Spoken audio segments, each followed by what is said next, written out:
কেমন আছো? আশা করছি সবাই ভালো আছো। আজকে দিনটা শুরু করছি এই ট্রেন যাত্রা দিয়ে। প্রতিটা মুহূর্ত আমার কাছে খুব সুন্দর লাগছিল, কারণ সবাই জলযাত্রী যাচ্ছিল, শ্রাবণ মাস।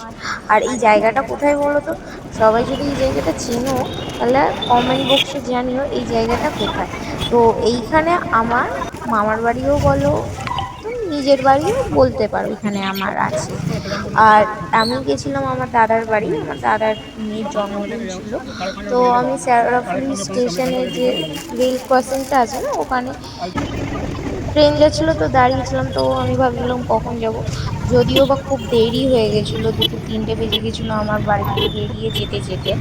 তাই জন্য আমি ভাবছি কখন যাব, মানে খুব কিউরিয়াস হয়ে উঠছিলাম যে কখন যাবো। এক্সাইটমেন্ট ছিল আমার মধ্যে যে আমি কখন যাবো, কারণ আমার যে ভাইজি, আমি তাকে হওয়ার পর থেকে আমি দেখিনি।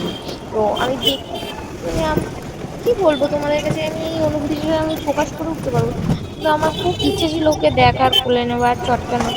তো সেদিনকে ছিল ওর জন্মদিন, সেই উপলক্ষেই আমার যাওয়া। আর যাবো যাবো করে তো আর যাওয়া হয় না, আমার কলেজ, পড়াশোনা, আরও বিভিন্ন রকম কাজের জন্য আমি যেতেই পারি না। তো কত জলযাত্রী যাচ্ছে জল নিয়ে এই রোড দিয়ে, তোমরা দেখতেই পাচ্ছ। তোমাদেরও কেমন লাগছে সেটা তোমরা আমাকেও জানিও। আমার ভীষণ ভালো লাগে এই শেওড়াফুলিতে জল নিয়ে বাঁকে করে যায়, খুব সুন্দর লাগে। কিন্তু এবারে আমাদের যে মুখ্যমন্ত্রী, তিনি খুব সুন্দর সেবার ব্যবস্থা করেছেন। লেডিস টয়লেট, জেন্টস টয়লেট আলাদা আলাদা করে 1 কিলোমিটার না কত কিলোমিটার অন্তর অন্তর জলের জায়গা, জল খেতে পারবে এরকম জায়গা করে দিয়েছিল। তারপর বিভিন্ন রকম খাবারের ব্যবস্থা প্রত্যেক বছরই থাকে, এবছর একটু অন্যরকম ভাবে ওরা করেছিল, সেটা দেখেও আমার খুব ভালো লাগলো। সবাই এই যে হেঁটে হেঁটে 45 কিলোমিটার যাবে, মানে কত কষ্ট হয় বলো তো। আর কি বলবো তোমাকে, আমিও এক বছর গিয়েছিলাম, তো সেই জন্য আমি সেই অভিজ্ঞতা থেকে বলছি।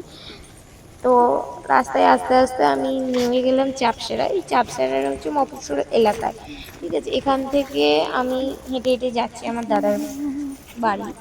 তো সেখানে ভাবছি যে কখন যাব কখন যাব, এইরকম চিন্তা ভাবনায় হাঁটতে হাঁটতে। আর জায়গার আশপাশটা দেখতেও না আমার খুব সুন্দর লাগছিল, যেহেতু ওখানে চাষের জায়গা, বিভিন্ন জায়গায় পাটকাঠি, তারপর বাঁশবাগান, এটা ওটা অনেক রয়েছে এই ভেতরে না। তোমাদেরকে কি বলবো, ধরো লেবু, ফল, অনেক গাছও রয়েছে। তোমাদের সঙ্গে না দেখালে না, এরকম ভাবে না বলে প্রকাশ করতে আমি পারবো না। কিন্তু আমি যতটুকু পাচ্ছি তোমাদের সঙ্গে শেয়ার করছি। আর আমি সেদিন গেছিলাম আমি আর আমার ভাই, ঠিক আছে। আর গিফটটা যে এত ভারী ছিল আমি সেটা নিয়ে নিতেই পারছিলাম না। এদিকে একটু আমি কায়দাও নিয়ে নিচ্ছিলাম। এই যে আমি ঘরটা সাজিয়েছি, তোমরা দেখো কেমন হয়েছে জানিও। হ্যাঁ, আমি ঘরটা সাজিয়েছি ভালো করে, তোমাদের দেখাচ্ছি কিরম সাজিয়েছি।